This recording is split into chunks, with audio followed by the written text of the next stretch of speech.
Hey RMS students, Mr. Misquick here, and I'm creating this video and sharing it only with those of you who completed the e-learning good deed assignment, where you loaded a video on Flipgrid or something that described whether you cooked a meal, shoveled snow, cleaned your house, or wrote a letter to somebody telling them why you admire them. So whichever one you did, I want to tell you a couple things. First of all, thank you for doing it. I know e-learning can be stressful.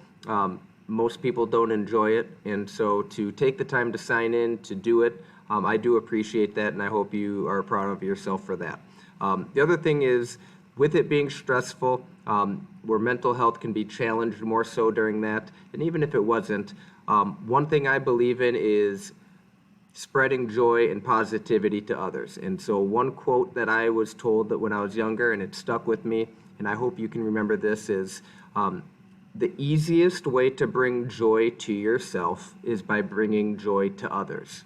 And so with this assignment, hopefully you pick something that you brought joy to somebody else, again, whether it was shoveling, cooking, cleaning, or writing a letter. And I hope you felt a little bit of that joy of doing something for somebody else, where it then comes back to you feeling joy. So again, thank you for doing that assignment. Just wanted to share that with you.